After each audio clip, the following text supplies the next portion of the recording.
Hey, what is up, guys? It's Giltspire here, and welcome back to Champions of the Fog. Today, I am joined by the man, the myth, the judge of Vigo's court, the OG Vader. How you doing today, my friend? I am doing well. It is a pleasure to be on Champions of the Fog once again. It's been a while, hasn't it? It has. As I was thinking about it, you and I were kind of talking. It's like, man, you have been really busy with Vigo's courts, and sounds like you're loving it. Yeah, indeed. It's been a lot of fun. Been doing a lot of fun things, trying new things out. For sure, with like the graphics and everything, we've been trying to like push the limit of what we can do. Yep. And for sure, not every caster's computer can handle it, but you know, I got this beefy boy right here, so. No, I feel that. I feel that. Definitely would maybe have to talk to you and Sam at some point about helping out with that over here, because I definitely have a bit of a monster on my side as well. And I'm like, okay, I can probably handle a few different graphical assets here and there, but you know, nonetheless, very happy to hear that things are going well there. But you have joined us today for a match of Deadheads versus We Overslept, and in fact, this is the last match of the regular season before we move to playoffs next Saturday. Yeah, and that's really exciting. I think both of these teams don't have the ability to make playoffs here, so this is kind of their last hurrah in the league, if I for this season at least, if I'm remembering properly. So for sure, should be fun to watch, especially as both these teams, I sure are very excited to just get into it and kind of get their last bit of practice before going into next season. Yeah, no, absolutely. So it's definitely going to be exciting, and honestly, I always love watching these two teams duke it out, so it should be a very good time as we are about to jump into trial number 1 on the Wrecker's Yard. So I imagine we're going to be seeing some basement plays tonight. You know, I think so as well. Should be interesting to see, though, because depending on what killer you bring, maybe you don't want to take the time going into the basement. So, well, it'll definitely see. I expect to see probably some agitation play on some killers if they are really worried about it and want to make a lot of use of the basement, but we'll see. Agitation Huntress might be nice to see, though. I was about to say, we've seen Huntress time and time again on this map. I feel like it's pretty much the map favorite at this point, so I would not be surprised to see another Huntress. Yeah, I wouldn't either, and I'll hold my tongue a little bit here just because I may have a little bit of insider info being on the team for We Overslept here. It'll be interesting to see what Luma brings and how Luma does. Luma's kind of a new addition to We Overslept, and definitely very happy to have her on the team. So, for sure, should be an exciting one. Yeah, no, absolutely, absolutely. But that being said, as we are lit up here, I have a few moments to chat about other things. What you thinking about this PTB that just happened? What do you think about the artist? Oh, man. You know, I've played Artist several times now. We actually went ahead and played PTB all day on Monday, or was that Tuesday, actually? Tuesday. And went ahead and really had a lot of fun with it.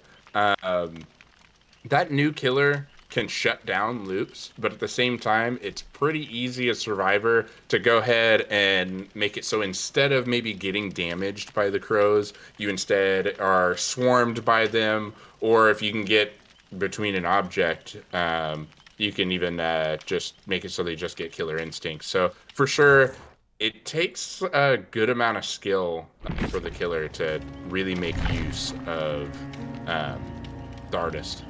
Yeah, no, absolutely. To interrupt. Oh, sorry, go ahead. No, I was actually going to say, because I did see that we are experiencing some technical difficulties, it would seem. One of the members of Deadheads not being able to connect to the match, so they have restarted their game. So it'll be just a few moments before we get started up for trial number 1. But I imagine we might also need to reset the lobby based on the error we're seeing. So just be patient with us. We'll get it started up here in just a few moments. I'll go ahead and let both sides know to reset. Yeah, better safe than sorry, you know? Yeah, but, for sure. With that being said, I don't know. I am absolutely loving the artist. Like, I am not one to main many killers, but I've actually looked at artists and went, man, I kind of feel really comfortable with this killer. I would not be opposed to maining her, especially because she seems so powerful. And in my opinion, I don't know about yours, I would argue up there with the S tiers at the highest levels of play. I definitely think for high skill players, definitely can be there for sure. I think where I was placing her definitely was like more high A tier, almost S tier. And I can see that. Like, main reason being, it's not like I feel like Nurse is almost a gimme. You're gonna get a few kills, right? Like, yep. Same with the other S tiers. I feel like if you don't get a kill with the S tiers, something wrong happened. You know what I mean? Yep. But like with the artist, when we loaded in, we actually loaded in as a team and had run several like just custom games and tried to run it as like a comp scrim. Yep. And it seemed like she's a 115 killer, so for sure she seemed faster, and that adds to her power a little bit. But it was pretty easy, like I said, to make sure that the crows were not actually downing you, which meant that she had to go ahead and like still chase you down, which wasted a lot of time for her. Yeah, I definitely think it's going to come down to how easily people are going to be able to adapt to her playstyle, because I found it very easy to corral survivors into the flight path of the Dire Crows and be able to push them into a scenario where they either take a hit or take a hit, and if not, and I'm still able to hit them with the Dire Crows and get a swarm on them, I actually do have a whatchamacallit, a strategy with add-ons to pretty much make it so they can almost guarantee enough time to get a follow-up hit for an injure with the Dire Crows, because based on timing, if you have no add-ons to either reduce the cooldown or extend the time that takes to repel the crows, you pretty much can never get a follow-up hit. However, with two add-ons, the Tar, which is a brown add-on, and the Gore, which is a yellow, it gives you a full extra second and is just ridiculous when used right.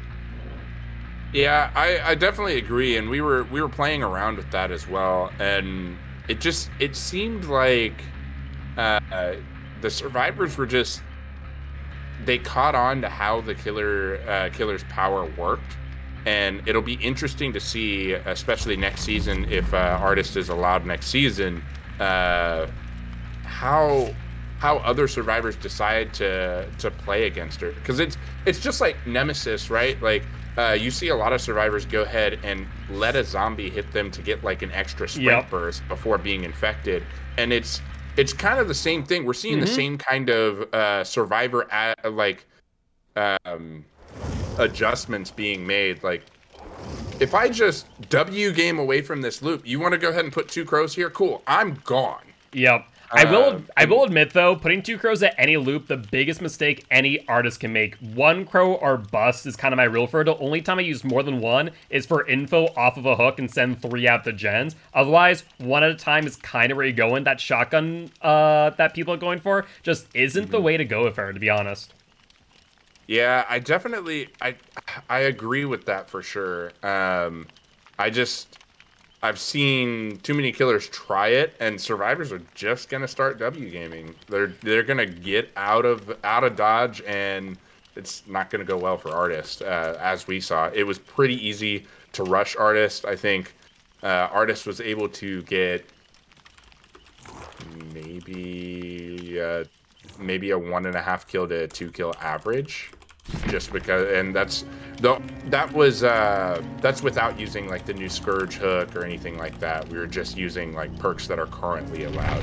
But with that Scourge hook, I think it changes it quite a bit.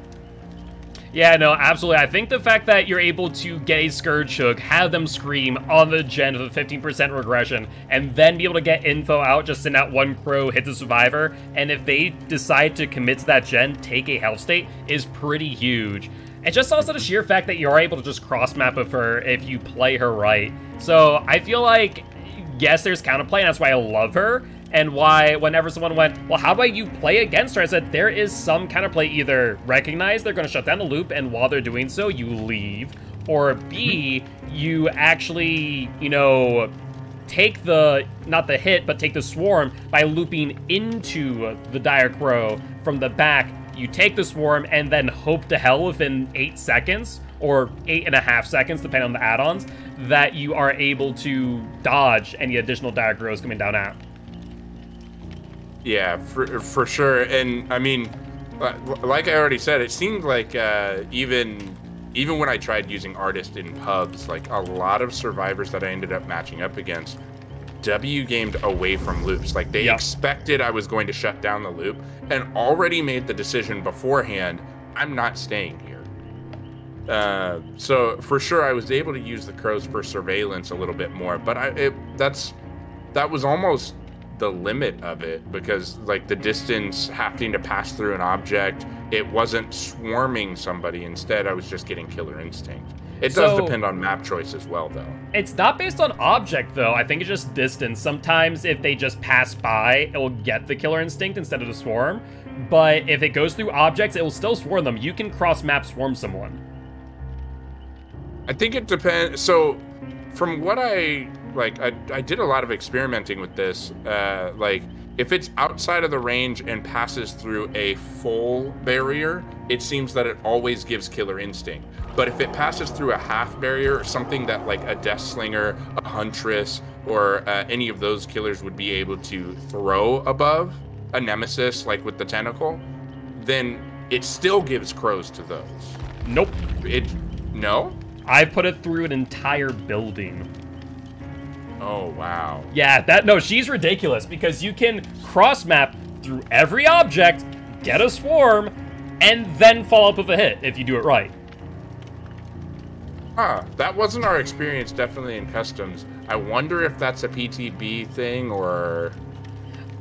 Based on the wording that it was correct in the PTB, maybe they might change that.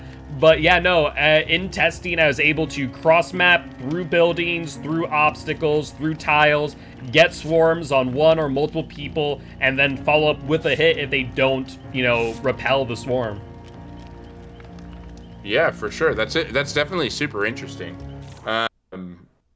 Yeah, that'll be interesting to look at as soon as she releases, because for sure that would make her quite a lot more powerful, and I would change my my assessment of high A and say that she's definitely an S tier at that point, if that is correct. Yeah, I think that's what behavior keeps. Yeah, that's the biggest thing, and that's where a lot of people are asking, what do you think they'll change? And I think right now they don't actually need to change anything, just for the sheer fact that she does have a lot of mechanical skill necessary in order to be hyper-lethal, because there's a lot to manage, from positioning of the Dire Crows to understanding how the swarm works as she sits. So I think that they won't end up changing much, and if they were to, I think the most that they would be able to change is how long the Dire Crow can sit out before disintegrating, which would be 8 seconds right now. If they move it down to like 6 or 4, I think that'd be enough. But quick update on things as far as technical side goes. It does look like Deadheads, a specific player, is having some issues, so I imagine that they'll probably be subbed out here, as it is not allowing them to queue into the match for one reason or another. I'm not sure if it's a account-based issue or if it is just DBD being DBD, but we'll have this match going up here in just a moment. So thank you all for understanding and being patient with us, as I know that we all have at some point experienced Dead by Daylight and its bugs. Wait a minute. Dead by Daylight has bugs? You've got to be lying to me. Yeah, no, absolutely. My mistake. Different game. Yeah. I mean, these devs, they've done a pretty good job so far. I haven't seen a whole lot of bugs. Yeah, that is a wee bit odd. But yeah, so we'll have to wait and see what's going on. It does look like, due to the nature of the late game, Deadheads is right now looking for subs. We'll have to wait and see. After all, though, I will mention that this match here, neither team is eligible for playoffs, so this is more or less a scrim, and the last hurrah for the season, or regular season, of Champions of the Fog. So if in the instance there is a a member of the community that would like to help out deadheads, I would not be against it in this case, as long as We Overslept is okay with it. And I know you can help with that decision as well. Yeah, I definitely could help with that decision for sure. Yeah, I don't think that we'd have an issue with it. We definitely want to play, so for sure.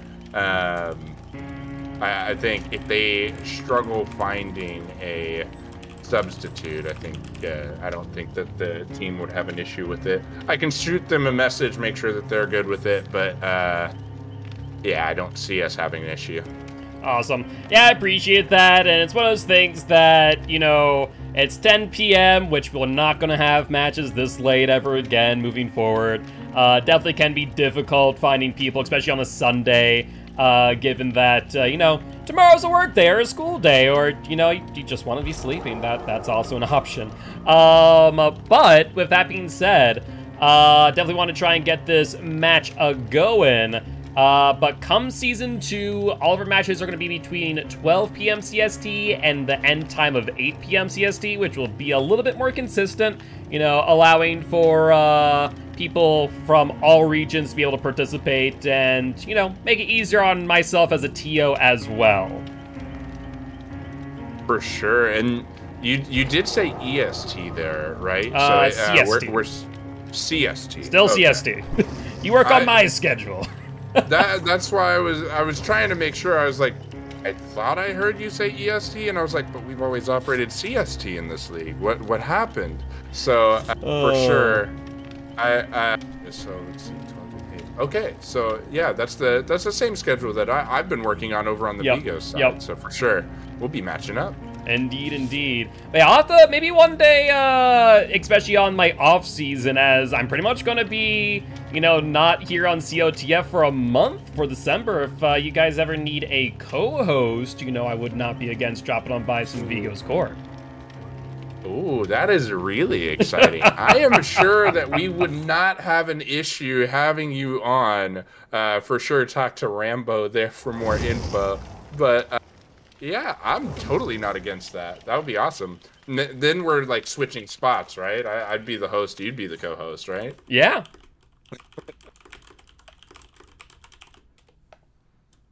Oh man, I see in the chat we got that one guy D saying need someone now. Oh man, oh buddy.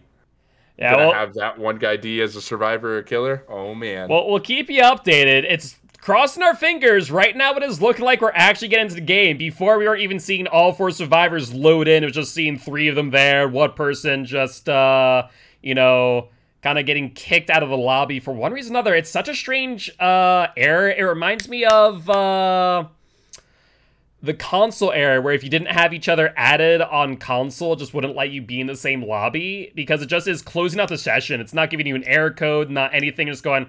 no, it just unexpectedly decided not to work. I'm like, okay, I guess, Dead by Daylight, you do you. Yeah, for sure. I mean, it does seem like Dead by Daylight does have those errors sometimes, and especially with like all of comp being in custom games, things like that. So like the killer, of course, is hosting the lobby. Speaking of killers, we have a game, my friend.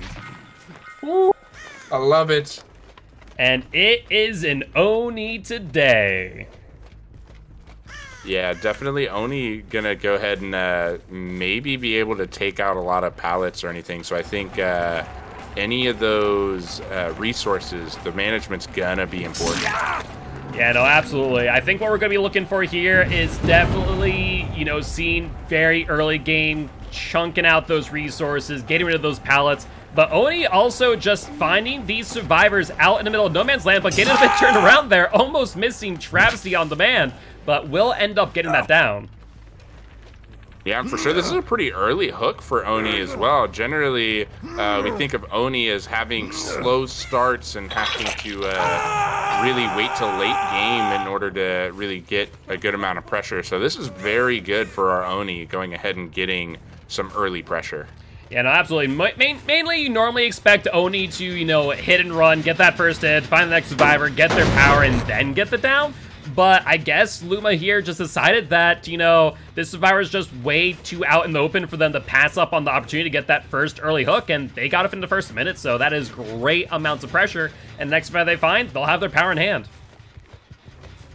Yeah, and I like the hook choice as well. Down there near that, like, bottom mid section of the map is kind of a dead zone, so like we talked about, like, found out in the open, that pretty much guarantees being able to get another hit on a Survivor, because there's, what, one pallet down there and trees? Yep. Yeah, it should be pretty easy to get another hit for our Oni there. Looks like we saw a Survivor heading down there, too. Yeah, I think what the Oni's plan here is just kind of box these Survivors out, force that second stage very early on, and as you said, without any additional resources in that area, it's going to be really hard to get them out there, even with a borrowed time, so I think that these Survivors will find themselves in a very, very awkward position, to say the least.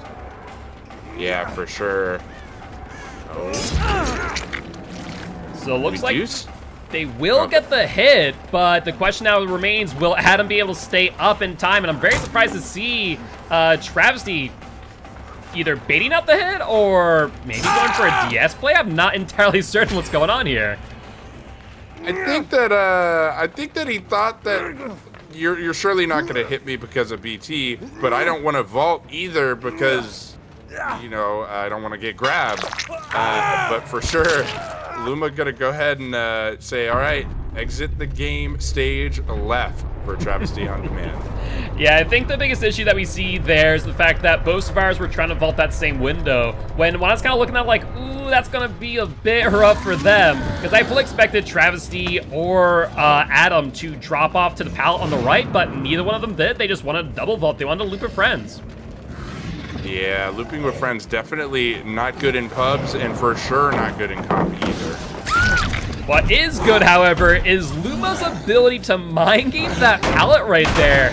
Zero hesitation, just running into that car, and ends up getting a beautiful mind game on Baby Kate's, the Claudette, and looks like they're gonna put him back in the same area, just deciding that, hey, you know, it worked out right the first time, might as well go for it the second time round too. For sure, and definitely on this side, they still have a good amount of gens that they can go ahead and try to defend here. Not really 3-gen territory per se, but I mean, easy defense. Repressed Alliance, what? Yeah, we did see Repressed Alliance, and to be fair for these Survivors, they did see a Pop Goes the Weasel earlier, but looks like Oni's going to decide not to go for the chase immediately and opt to get their Wrath. And so they're going to be trying to go for an insta-down on that Nia, or potentially a 2-for-1 at this hook. Yeah, it looks like that's what we're actually going for. In fact, even better than that, they're just going to go for the Claudette and maybe even try to go for... Can you get a grab with Oni and his power, like, off a window? I've actually never tried, to be honest with you. I think you actually can, because if you just... Oh, there's the DS. If you just tap the attack, it's pretty much the same as just swinging your sword, so you can actually get a grab off that. That's good to know. It's something that I've never actually had the opportunity to try, so was definitely not aware, but unfortunately for Adam here, Oni kind of rotating out of that Decisive Strike stun and ends up finding them on that gen. Not only that, but they also gave him his power once more. Not that they really need it with 2 out of these 3 remaining Survivors currently injured and at the Oni's mercy. Yeah, and looking at our gens here, I mean, all of these bottom side gens all are in need of being complete here. We might, I can't see that other gen, but we might actually almost have like a 4-gen potentially. Really loose, of course, like not tight by any means, but could be interesting to look out for. Yeah, I definitely think it's going to be difficult for these Survivors to get it in a timely manner. I also want to just note that they are not resetting very much, which is a bit odd going up against Oni. In my opinion, normally you're wanting to just, you know, heal in order to just ensure that Oni's not able to regain his power off of, you know, a Survivor on a gen for an extended period of time. Yeah, and oh, are we chasing an injured Survivor here? We are. Oni going the extra mile to squish Adam into the ground rather than just hitting him. For sure. Gonna go ahead and use the rat to just demon dash into him, I guess. Hey, whatever works at the end of the day, and that will be another hook for the Oni. And I imagine they're going to be bringing Popco's Weasel over to this gen, and sure enough, we see scratch marks to the right and a bank of blood available to Zoni. Yeah, for sure. It's interesting to see, like, we have so many blood orbs all over the map here, and it's as a result of what you said earlier, Deadheads isn't resetting. Yeah, they're just not taking the time to heal, and I definitely have to question why, and I think, if I'm not mistaken, was that, not Showstopper, smash hit? I definitely do think that was smash hit. That's our smash hit gamer there, Poppy Myers. Yeah, we're giving some forewarning that there's a smash hit in play, though wasn't expecting to get as much value as it did, but sure enough, definitely making some good distance here. Unfortunately for them, Oni did find another survivor and is trying to get a down here to this Demon Dash, and man, they are aggressive on those Demon Dashes, I have to say. For sure, but you know what? It's paying off. Look at how many downs have come as a result there. Oh, wow. Claudette coming in trying to get that firecracker save. I almost thought she was going to get it, honestly. Yeah, it almost seemed like the right timing, and I have to give credit to anyone who can manage a firecracker save. The timing is just so important and so precise that I have never been able to manage it myself. Oh, man. You have, I've done it, I think, 4 times ever, and my favorite thing about getting that firecracker save is when a killer is trying to stare at a wall to avoid the flashlight, that doesn't save them from the firecracker. So I really love those firecracker plays. I'll have to keep on practicing myself, but Oni once again find themselves in chase with Ania, but unfortunately for her, Oni doesn't care that you're in a locker. They've already been hit with DS 1 time, though looks like they will opt to go for the slug play, as they did see Adam back on this jet over here, and that might potentially save them this generator. I agree, and we do see Adam playing this rock smart, not getting hit here by the Demon Dash. I would agree. At the same time, I think that the Oni might be a little bit too aggressive, the Demon Dash here, because if I'm them, I realize I can just walk this in. I don't need a Demon Dash. I can just walk in. Sure, loop that rock for days. I'll get you eventually. For sure, and I would definitely have to agree. We do see, it looks like we are going to be able to pop this gen, though, which is good, because that's the one you're worried about popping right now. Which, oh, wow. Wait 1 second, maybe not. Looks like they were able to get on in and actually pop the gen from underneath the Oni, and if I'm him, I'm worried about that gen right there, and sure enough, for good reason, as we do see the gen pop off. I am stunned. What a great play by Claudette to sneak right in and get that done. Now, the main concern is whether or not any of these survivors can actually get out. We do see Adam get off the hook with an adrenaline in hand, but Nia will end up going back down, and at the very least, this Oni is going to walk away with a significant number of hooks, even if it does result in only a 2K. Yeah, and I think it'll be interesting to see if Oni pressures a door here with the power, because you've got to imagine they will have power. And sure enough, they'll be demon dashing right to the door in front of us by the truck. But the question is, will he get there in time? And it does not appear to be the case, as Adam and Claudette will be dipping out for that 2-man out. And we'll see Nia progressing to death, resulting in 29 points for Deadhead Survivor Team and 34 points for We Overslept's Oni. So definitely a very close match here. Yeah, for sure. That was a good match on both sides. I think play of the game for sure. Claudette going ahead and getting in there to finish that gen before it got popped. If it got popped, I think a few more hook states may have been given up, and there were only 3 more hook states to give.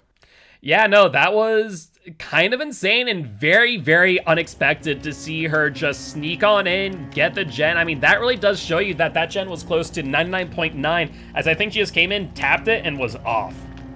Mm-hmm. I would have to agree.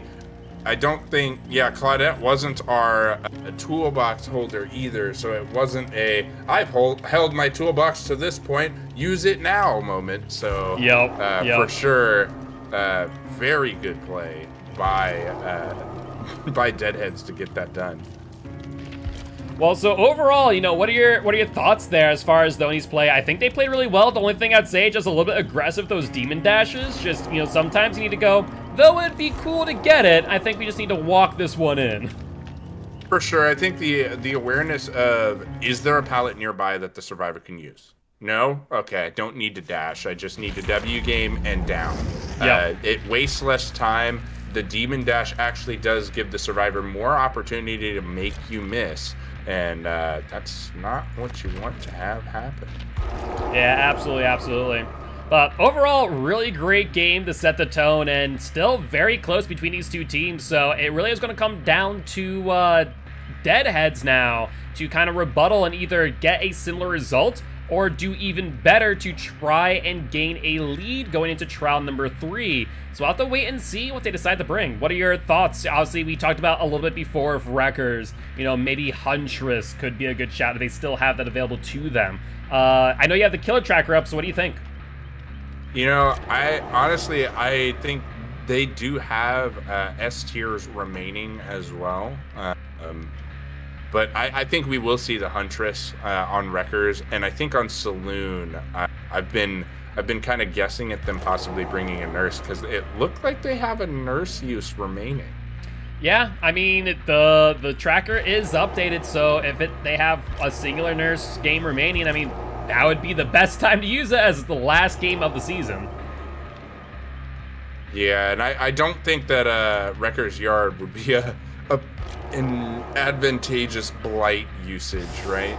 It's not great for the most part. Yeah, there's a lot of geometry that is just small enough for you not to really notice it before you're already bouncing and or sliding off it, though there are some cheeky things you can do with blight nonetheless.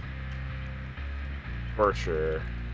But honestly, you and I talked a little bit about the artists. I want you to also give me your opinions and thoughts on their perks as well as new survivor perks. Obviously, we have some pretty significant and interesting perks from the killer. Then we have Overcome and Boon Exponential from Survivor. Give me your thoughts all up.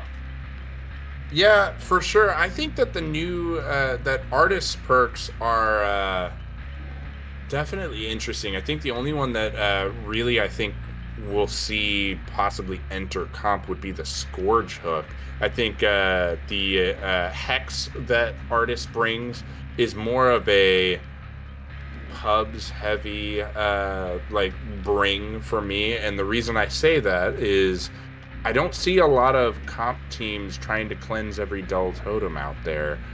You'd rather spend that objective time on a gen than on a totem. So for sure, I don't see that coming into comp. The last perk on the artist, I forget what that one is, to be honest. It wasn't memorable to me. Death Grip? Yeah, it's Death Grip, and Death Grip is kind of interesting. I've been working with other TOs and trying to figure out, as they stand right now, what is not going to get banned in next season's COTF. And Death Grip is something where I'm a bit concerned about it, but other people aren't, where basically it's kind of like barbecue, but in a different way.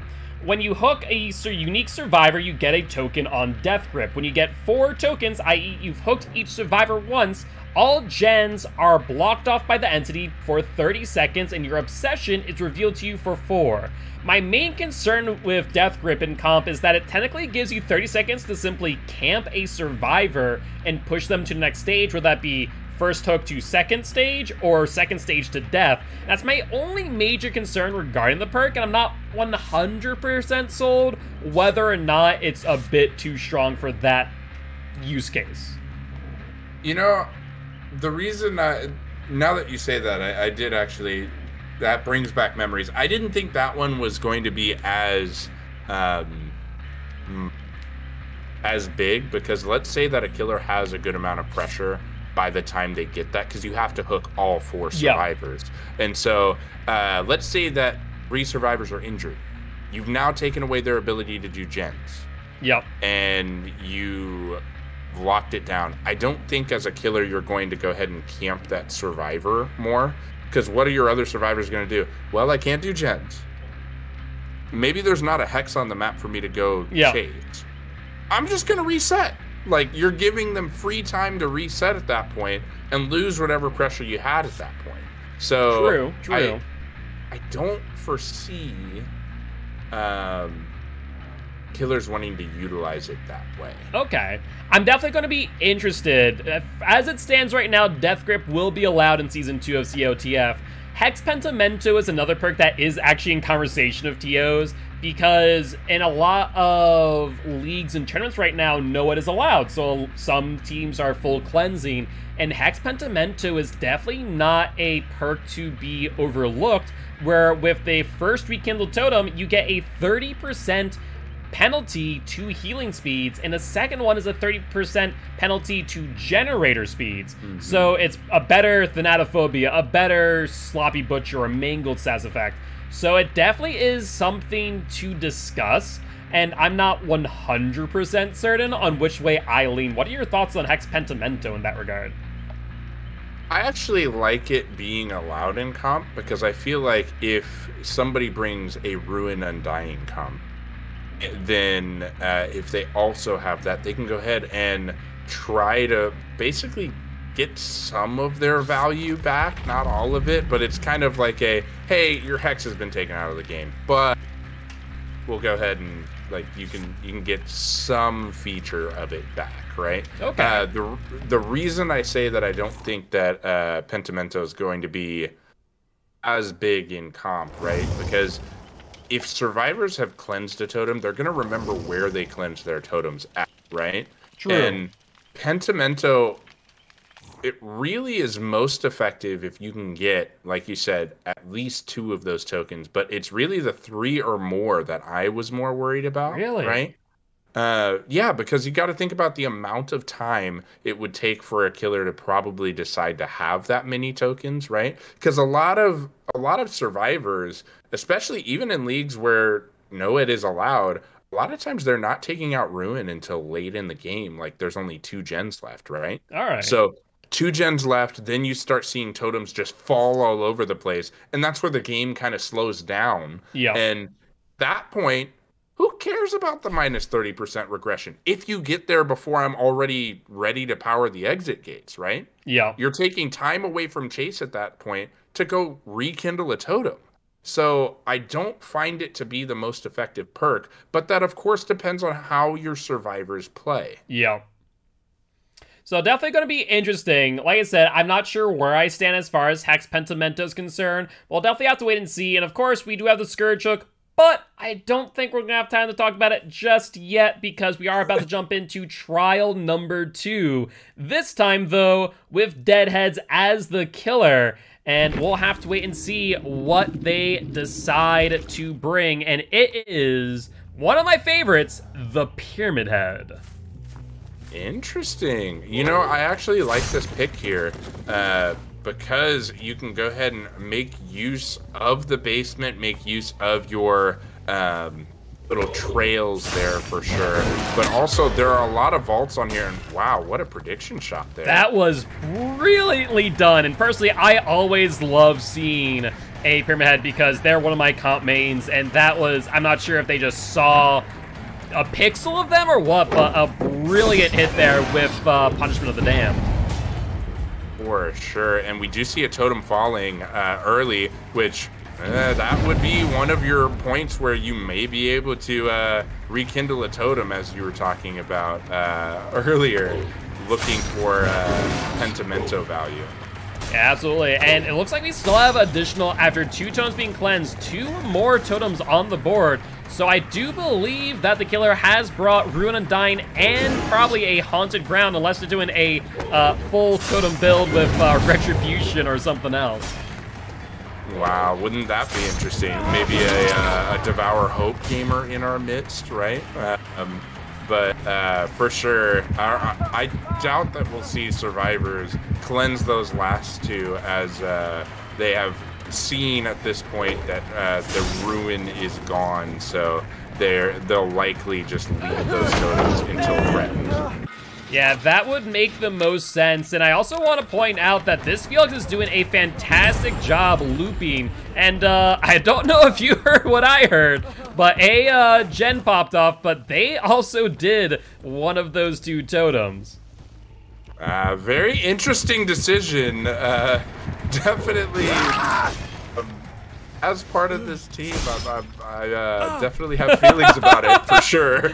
I'm sure you have some feelings about that decision, yes. Like, wait 1 second, 2 totems left? Okay, guys, you're good. We don't need to touch that. Why'd you just cleanse Haunted Ground? Yeah, for sure. Definitely, if you take out the Ruin Undying combo, you almost have to assume Haunted Ground. But to be fair, the other league that we play in and have played more games in this season has been Vigo's. So for sure, Haunted Ground is banned there for Vigo's. So they may have forgotten about the Haunted Ground. That definitely is a possibility. And come Season 2, it will be banned here as well. So thankfully, you guys won't have to worry about that going forward. Last hurrah of the Haunted Ground. Oh man, I'm all for one be happy to see it go, especially after that. 100%, but it does look like Fear the Dark Wolf is back in chase now, and in definitely a very weak position as they make their way towards Shaq, and they need to drop this pal or get a body block in, and sure enough, fantastic play by the Felix there, getting that stun and potentially saving Dark Wolf's life. For sure, and I think Dark Wolf right now is he's only got 1 hook state, so for sure for our survivors here, you're probably still feeling pretty okay. And for the killer, you're wanting to try to get Dark Wolf back on a hook, because if you don't, and these survivors keep going on these gens the way that they are, it's gonna be tough to even get 1 kill. Absolutely, but it's looking like Dark Wolf is just keeping up in chase, and Pyramid Head just continuing to struggle to predict their movement enough to get a hit of Punishment of the Damned. I mean, I would say that this might be a little bit of overcommitment, and though I understand wanting to get this survivor out early, I think you might lose all 5 of your gens because of it. For sure, this is such a good run by Fear here. And, I mean, Fear's got a whole lot of game knowledge. Oh, I thought that was a body block, but that big old knife going ahead and getting him anyway. And then following up with another Punishment of the Damned as well, so really great value there. And another Firecracker attempt, but once again, no dice. I almost feel like that was actually closer than the other one, because I didn't think that our Pyramid Head was going to be able to look up in time. Oh man, both of those were actually really, really good attempts. 100% agree, and I want to say these survivors just trying to fully commit and almost getting the grab off that gen. That would have been a huge power play there by the Pyramid Head to get that second survivor into the basement, but unfortunately for him, did get hit validated, so no grab for the Pyramid Head here. Yeah, hit validation is definitely a killer's worst nightmare. And in this league, not having to fear a no-ed play, this may be a opportunity for the survivors to go ahead and try to make a play. Ooh. Dead hard hit validation, possibly? I would probably guess so, and we do end up seeing these survivors off the hook, and it does appear that Dark Wolf has an adrenaline, getting that health state off, and now looks like we see the James go down on the ground, and Pyramid Head debating whether or not to pick them up, and does decide to do so. I think that is actually our Felix that went down. Oh, you're right. First hook for Felix here. Should be interesting to see how these survivors go ahead and play here. We heard that door probably 99'd at this point, but I don't expect our Pyramid Head's gonna leave. Yeah, I would be surprised to see them leave this hook, and I would also be surprised to see these survivors make an attempt, but we'll have to wait and see as we do hear the doors open and EGC begin, but there is a deliverance and maybe a decisive strike incoming. It's quite possible. Do we see this could be a cage opportunity though? Yeah, but if I'm the survivors, if I'm the survivors here and I'm worried about a cage, then, you know, I would just set myself up on the opposite side of the map and be ready there for the cage, and there's no way Paramedic can get there in time. For sure. We do see Fear the Dark Wolf playing a dangerous game. He would be on Final Judgment if he got downed. I see him over there in the corner, and of course, so does our Pyramid Head. Would be quite interesting. And looks like these stars trying to get him up in, unfortunately for Felix. Coming down again. Yeah, that is definitely a feels bad moment for sure. It is interesting to note all 4 survivors over here attempting to pick him up. Nobody wants to leave Chaos behind. He did such good looping that they must feel like, no, we can't leave the boy behind. He has to get out here with us. I mean, with the fact that they are slugged out, they have plenty of time with the EGC. It definitely is a bit slow, and looks like Baby Cade's opting to pick them up, assuming that Decisive Strike has expired, and will drag them farther into the map. And this is where things get a bit dicey for We Overslept, because making an unhook attempt this deep in, it just isn't going to be a good option, I don't think. I would have to agree, and we do see Luma going ahead and escaping, and we see the other 2 following suit. So definitely smart play by We Overslept to go ahead and allow for the 5-hook game to happen, or 4-hook 1 progression game to happen, and take the 3 out and extend your lead. Absolutely, absolutely. But with that being said, we are looking at 38 points for We Overslept Survivor Team and 19 points for Deadhead's Executioner, for a total points of 48 Deadheads and 72 We Overslept. So We Overslept definitely making some gains here and getting a bit of a lead going into trial number 3. And correct me if I'm wrong, here is where we go to Dead Dog Saloon, and we'll see We Overslept on Survivor again, correct? That is correct. So it is going to be a very killer-sided map, though I would argue that Wrecker's Heart is also very killer-sided, so we'll have to wait and see if they decide to, you know, play aggressively with an S tier, like you mentioned, or if they're going to play a little bit more conservative. It definitely would be pretty interesting to see. I think with this being a last hurrah, like I can't imagine you want to hold on to your S tiers and go, never used them. Yeah, that is fair, that is fair. So I think you're right in saying that if they have a nurse available to them, now's the time to do so. I mean, it is Dead Dog Saloon. You hope for that 3-gen, and if you get it, you are in business as a nurse. For sure. It should be interesting to see who they bring, for sure. I would expect a nurse, though. I have to say that's my expectation here. I don't. Maybe a Spirit, but I think with Spirit's directional phase, definitely may not be the biggest play here. I don't think that Spirit has fallen too far with the directional phase, for sure. And I'm actually interested to hear your thoughts. Do you think she's still in S tier? I think that it is argued that she's either top A or bottom S now. I think before there's always a discussion to be had, who is better, Nurse or Spirit? And I think that discussion's now over. It is Nurse by a long shot. And then I even believe that she is without a doubt worse than Blight, just because she does get that mobility increase, but unlike Blight now, you know, you just give up so much information of where you're going to be, even moving at 167 speed. So I think that Blight is just going to be arguably better than Spirit in most 1v1 or chase-based scenarios. I would have to agree. I don't think that Spirit beats Blight anymore, for sure. But I do think Spirit beats Twins. So, like, I agree with you. I think either high A or low S, but I still consider Spirit to be an S tier.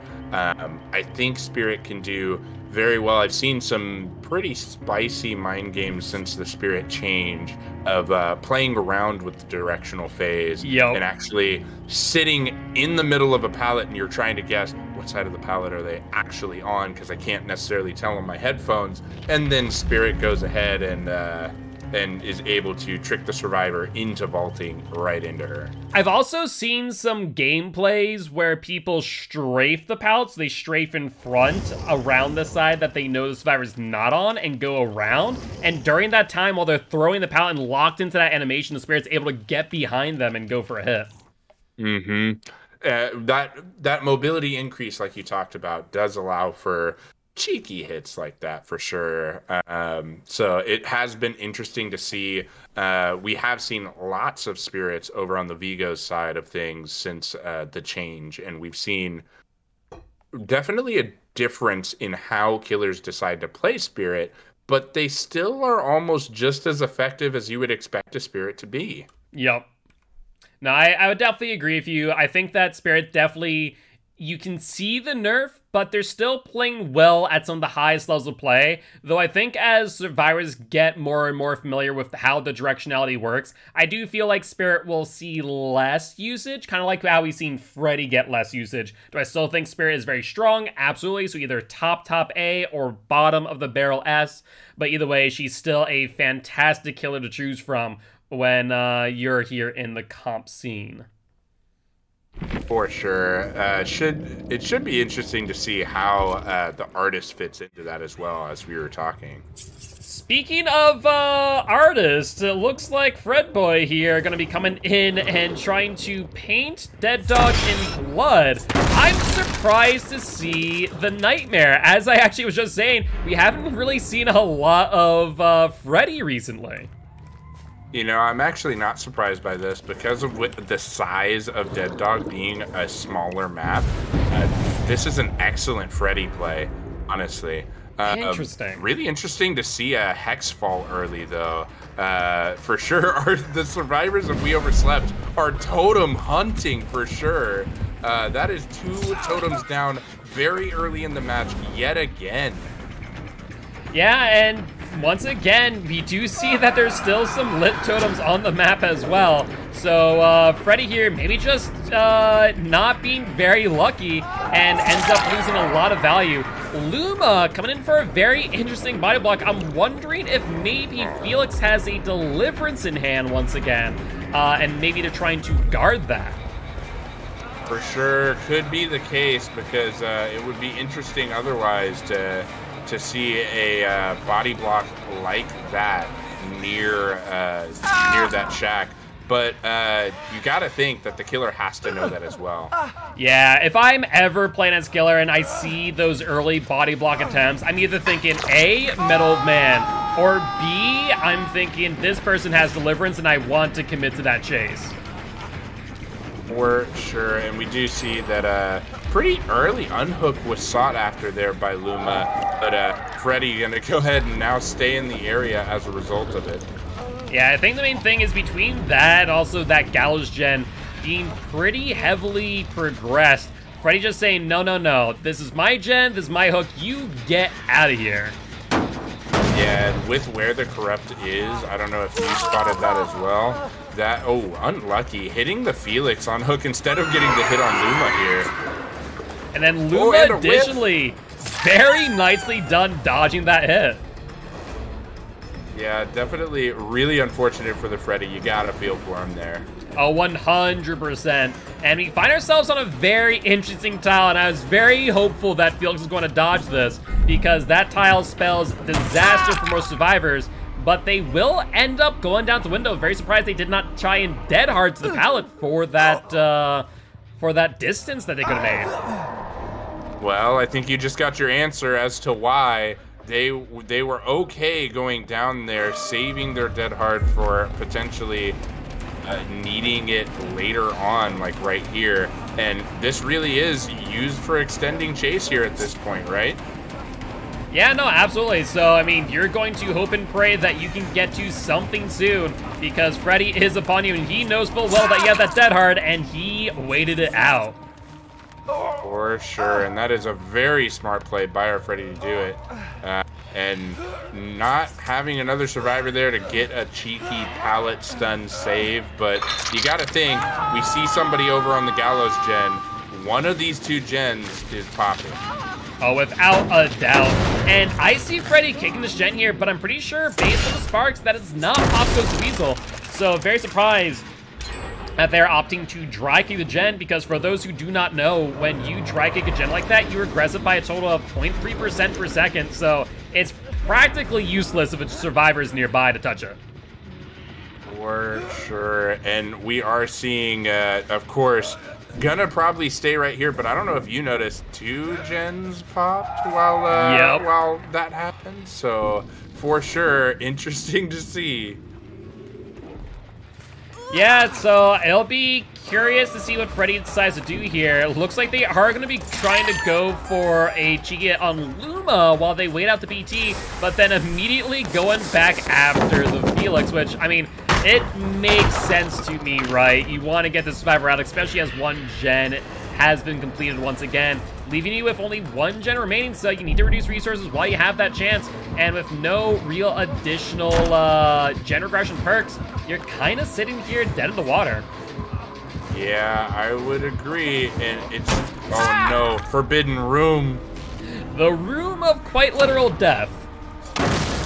Yeah, we do see our survivor go in there, extending the time at which Freddy actually has to go in there, so not necessarily the worst play, giving the other survivors a little bit more time to hopefully finish another gen. And taking a body block here, further extending that time. There are only 3 hook states given up right now, so as far as this goes for the survivors, you're feeling pretty okay, actually. Yeah, not to mention we see that last gen pop off, and I'm surprised to see that Luma either A, didn't have adrenaline, or B, you know, generally took that hit, but I guess they did have that med kit to heal up, given that Freddy did drop that chase pretty quickly. Yeah, and I definitely, I think that our survivors here are trying to make the right call there for sure on whether or not to run towards the door or not. Oh, Luma is over here again. Luma's being very aggressive with trying to be in the face of Freddy. We've seen Luma at many, many points not taking a hook state. We'll note that, but for sure being kind of in the way and an annoyance to a Freddy.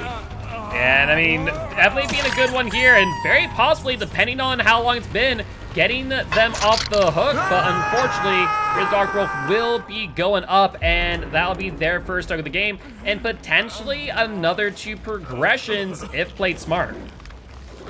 Yeah, and I think unlike with the last killer, I think we are going to see, unlike with Pyramid Head, I think you have to go ahead and just leave here at this point. I don't think you're going to take this risk with the Freddy. Yeah, but I would do see the heal up. Tend to agree, as we do hear that exit gate get open and EGC start. It looks like they will get the 2-man out, and that results in 2 progressions here. The attempted unhook, but no Kobe for you today. Unfortunate for Fear the Dark Wolf there, but still not a bad performance for the survivors, getting the 2 out on what we called yet again a very killer-sided map against a Freddy who can dominate on that map. Yeah, no, absolutely. So that there will result in 29 points for We Overslept Survivor Team and 22 points for Deadhead's Freddy. So we are going into trial number 4 with We Overslept with a total of 31-point lead, 70-101. So Deadhead's definitely going to need to pull all the stops to get the win here for sure.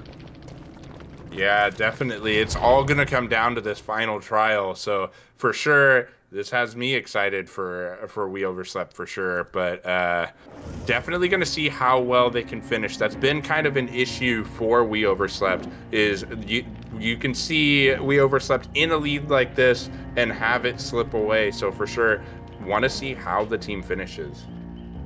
Yeah, so definitely will prove to be interesting. And if you take a look at the points as they stand right now, I do want to mention that in order for Deadheads to get a win, they, no matter what, will need a 4-man out. It technically 3-man out if you look at it face value, but realistically speaking, 4-man out at the end of the day. And at that point, with a 4-man out, they can give up a total of, here we go, four hooks, exactly. If they gave up the 5th hook, they will lose by 1 point no matter what.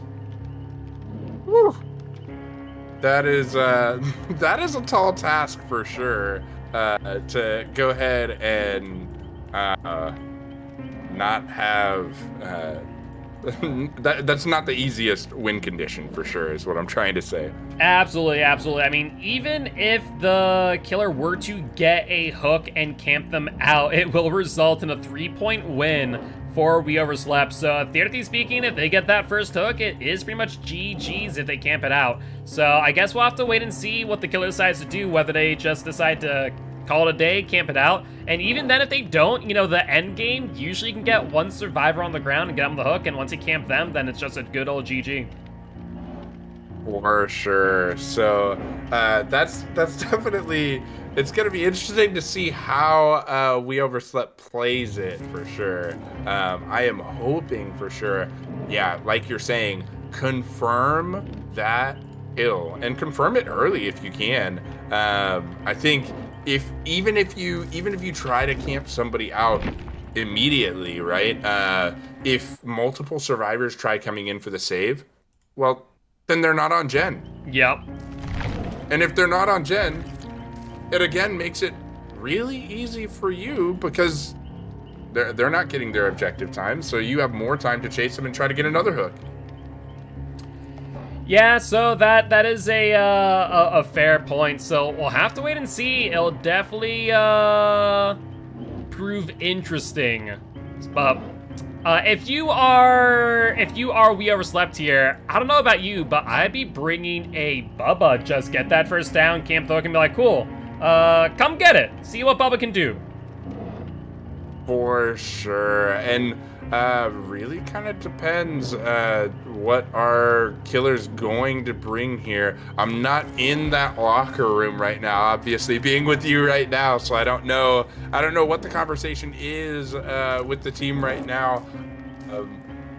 Definitely could be an audible to make. I can go ahead and disclose that wasn't the game plan going into it, but we didn't foresee this this situation here, so could be a good audible to take, honestly. And it definitely is very reminiscent of, I think it was my game against Atrocity, where it's pretty much the same thing, like, I see you kill one of you, I'm gonna bring a Bubba. And sure enough, brought Bubba, and just like, okay, here we go. Yeah, for sure. Should be interesting to see who gets brought. Absolutely, absolutely. But while we are waiting for this game to get set up, you know, I know we mentioned earlier the killer's perks, and I think the one that we didn't talk about yet was Scourge Hook Pain Residence, which I personally think is a really insane new gen aggression perk, as it has 0 cooldown, just requires you to get to the right hooks, and you are pretty much in a golden scenario where you can get upwards of 40% regression if you mix it with a Pop Goes the Weasel. What are your thoughts on this new gen aggression perk?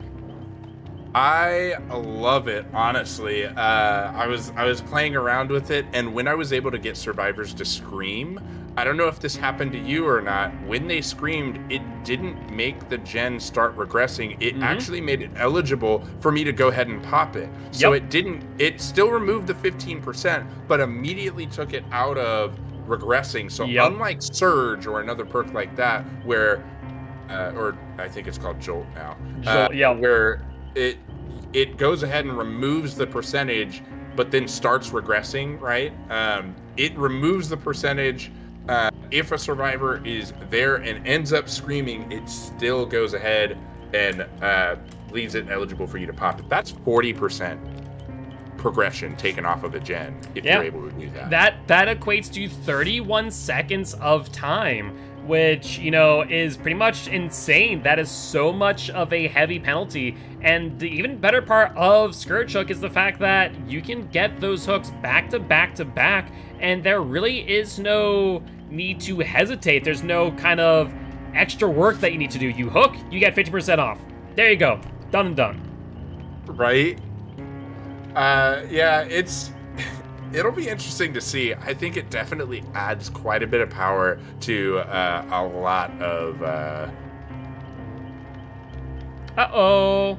I think it is possible that we may have lost a OG Vader. So hi. I'm Hi. back.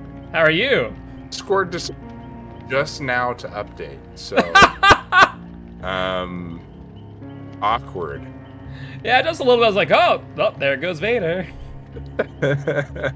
Yeah, kind of really unfortunate. Didn't want that to happen. Thanks, Giltspire. It happens, it happens. You and I, we know tech enough that, technology is great when it works. When it works. Yeah, as a technology designer for my day job, yeah, when it works. Oh, man. Definitely, though, I don't know what killer we'll see here. I don't know if Osu will bring a Bubba or not, but I think it would be pretty interesting. I know Osu has a really soft spot for the Dead Dog Saloon here, so could be pretty interesting to see what gets brought. Yeah, absolutely. Outside of that, though, also you talked about all the killer perks. I think the main two to talk about from Survivor is really Overcome and Boon Exponential. Boons are just going to be banned from comp play for the foreseeable future until they get a nerf. But Overcome, I'm really liking the look of, and it's basically just Sprint Burst when you get hit, but a little bit better. Yeah, with it only being 2 seconds extra, I don't know how I feel about it. It seems great in pubs more than it does in comp, just because you can have more people running it, right? Yep. But in comp, I think, yeah, you're extending the chase a little bit more, but you're usually bringing an exhaustion anyway, that you get to choose when you use it a little bit more, rather than, oh, I got a little bit of an extra sprint burst, but the killer's going to go ahead and just chase me down anyway, because I think the killer will, in most cases, still chase you down. Yeah, but that additional 2 seconds can get you quite far, and whereas initially if you just get hit and get momentum, you'd move to the next tile. With Overcome, you might be able to go, cool, I can skip this tile, I'm going to go to the next one thereafter and bring them farther into a corrupt zone, farther into an area where we've already done gens. But it does look like we see Osu bring in a Death Slinger on the Dead Dog Saloon, so some home field advantage here for this killer. Definitely love to see it too. Spawning in the saloon, going ahead and taking out those troublesome doors early. We'll see how that benefits him for sure. And I always love that spawn because it's pretty much just guaranteed value. And we do see a chase here now with the Claudette, and Deathslinger trying to get a shot off here, which is easier said than done, though, because of the Deathslinger nerf. I think we haven't actually seen a Deathslinger in comp, at least not in COTF, since the nerf. Now think about it. Yeah, not in COTF, but, oh, was that a hit? That was a hit. I was going to switch back over to his view, and looks like it was just in time as he got a very nice hit on the Claudette right before she's able to drop that pallet. That is huge, and as we talk about only need to confirm 1 kill, this might be the awesome thing about Deathslinger is you can go ahead and kind of threaten as if you're going to shoot like that and scare some survivors away pretty easily. And if these survivors don't go for the unhook,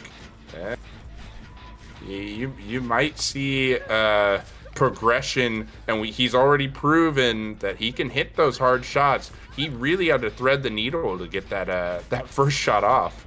Yeah, no, I mean, that was an amazing first shot, and we see Claudette there just sitting, and Deathslinger has no intention of leaving anytime soon, especially with Corruption Invention still up on their 3-gen.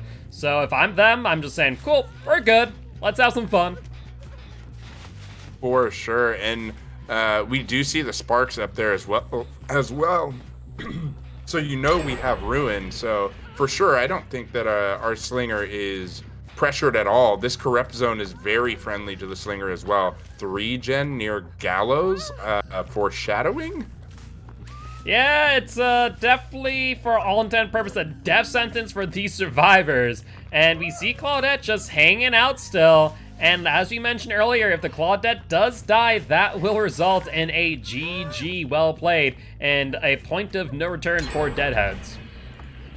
Yeah, and I only saw one survivor. I saw the David there, but I don't see another survivor. I'm hoping our Deathslinger doesn't travel too far away from the hook, honestly, as I am worried about... Oh, no. We see that the two other survivors aren't worried about the save, really. Was there possibly a camaraderie play? I mean, if we take a look real quick, I can in fact confirm camaraderie with the red outline around their timer. So they will end up getting an additional 16 seconds while survivors are just going to be sitting on gens and doing a fantastic job of pressuring the Slinger at this point in time. Yeah, for sure. And if they can get that street gen out as well, it will confirm that we will have the 3-gen for sure. But oh no, the swing on here.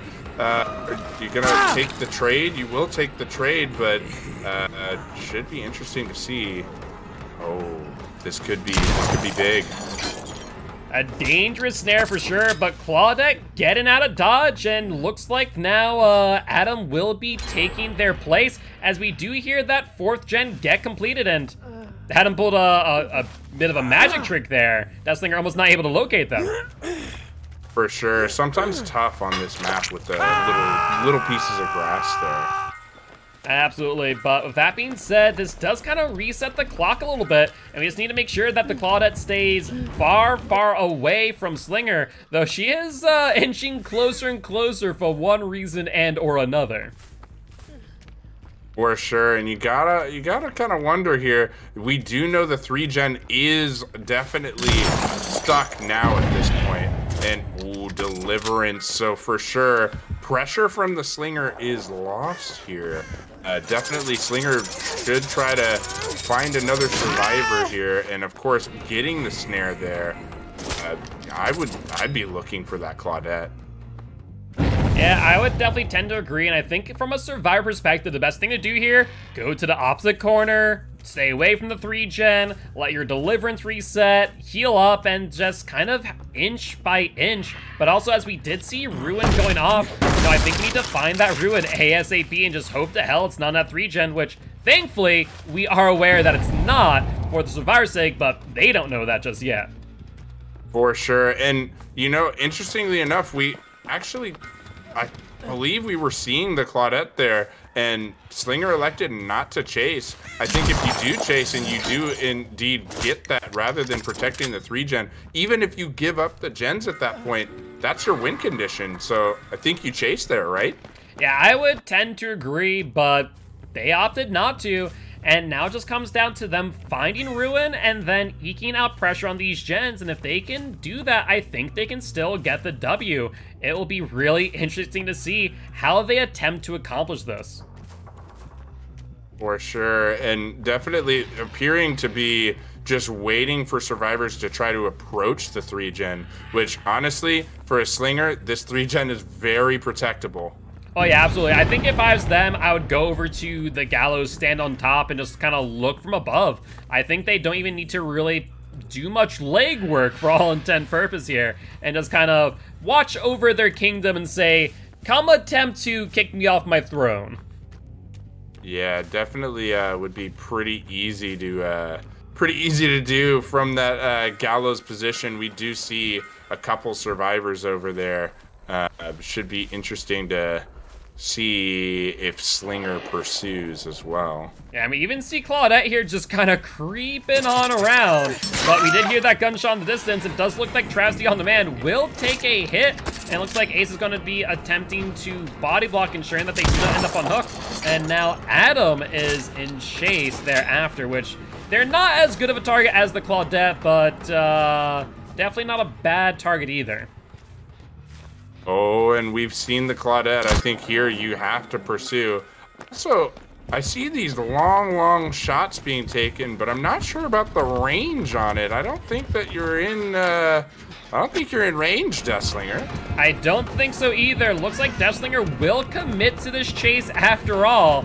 And I think that is going to be a bit of a interesting position for Deadheads to be in, as we did see someone on gens. But this Claude's going to need someone to come in for some body block, something to try and save her, as she is in a chase for her life as we speak. For sure, and as we talked about, all you gotta do is confirm 1 kill for Slinger here. Oh man, you're really worried if you're Deadheads here. Absolutely. I'm not sure what happened there. I'm not sure if they aimed low or what, but Claudia able to dodge the hit. And looks like Ace is now here to try and save, but unfortunately Claudette does get shot, and it looks like she will be going down. So unless you have a team body block incoming, I think this Claudette is going to end up on the hook right in front of her. Indeed, and this is pretty crazy because that's quite the reeling speed, isn't it? Yeah, that was pretty quick. So I actually have never used that brown add-on, and I forget what it is off the top of my head. Does that increase your reeling speed? I believe it does, and I think that's reload speed and reeling speed add-ons there, and that was quite crazy. Definitely something that I do know about Deathslinger. If you back up when you're reeling, you reel at a faster rate anyway. Yep. But definitely our Slinger going ahead and utilizing that to his advantage, getting the window shot here. Oh man, this is dangerous. Although I think from what we already had stated, this is already kind of GG's for Deadheads here. Yeah, it is indeed, as they have lost a survivor. So even if there's 3-man out, which we will be seeing here, maybe, I say, as the Atom does take a shot from afar. But this will result in at least 1. We're looking at 2, and finally the 3rd survivor out. So a very, very close game, resulting in 108 to 116. So as close as you can get. If that Claudette would have survived, it would have been a win for Deadheads. For sure, that's probably as close as it gets, right? And I'm definitely proud of the guys over at We Overslept for sure, getting this win and playing as well as they did. But for sure, GG's to Deadheads as well. This was very well played, very close. That just shows how close these teams are. And as you said at the beginning, you just get excited every time these teams do match up. It's always a good game. Absolutely, absolutely. Well, that being said, congratulations to We Overslept for the victory of the final match of the regular season, and GG well played to Deadheads. With that being said, though, this is our last match before next Saturday, where we have playoffs starting at 12 p.m. CST. And we'll be starting off strong with, let me take a look real quick. I put the schedule in Captain's chat, and it looks like we're going to be starting off with Cookies versus Monarchy, followed by Atrocity versus Regicide, and then finally 4 Dwights, 1 Locker versus Travesty. And the winner of that one will be going to the finals, whereas Cookies, Monarchy, Atrocity, and Regicide will be duking it out for the Saturday Division finals. That's pretty amazing. For sure. All of the teams, all those teams you named there, excellent teams. We've seen them in here in Champions of the Fog, of course, in other leagues as well, doing their thing. I think Monarchy for sure. They lost to Agony recently and then just bounced back, so I know they're feeling good and trying to get ready for that game. So should be really exciting to watch next weekend. Absolutely, absolutely. But with that being said, this here will be the end of the stream. But before we go, Vader, if you want to go say hi next time you are live, where would they find you? Guys, definitely, when you are not finding me live, either co-hosting with Guilt here, or whenever I'm not on Vigo's court, you can find me over at the OG Vader on Twitch. So for sure, come find me there. do have a cool Discord community as well. If you guys want to come over, hang out. We played hide and seek actually most recently in Dead by Daylight. That's where you go ahead, you get Michael Myers with Tombstone and the Lock of Hair, both Eerie's, just infinite tier 3. You let him tier 3 in the main building of a map, and you go ahead and you have 30 seconds to go hide. You bring the stealthiest perks you can. He brings Whispers, All-Seeing, or not All-Seeing, I'm All Ears, and all of his perks that he can for surveillance. And if he finds you, you die. If you're the last survivor alive, you win hide and seek. So really fun to do. Come check me out at the OG Vader on Twitch. Awesome, awesome. Definitely make sure to do so. And as always, guys, I am Mark, aka Giltspire. Not only am I your commissioner here on Champion of the Fog, but I'm also an educational Dead by Daylight player here to teach you guys how to play Killer and survivors how to play against Killer. I'll be live tomorrow at 7 p.m. CST. But on that note, we'll see you next Saturday for more Champions of the Fog. Bye-bye! See you guys.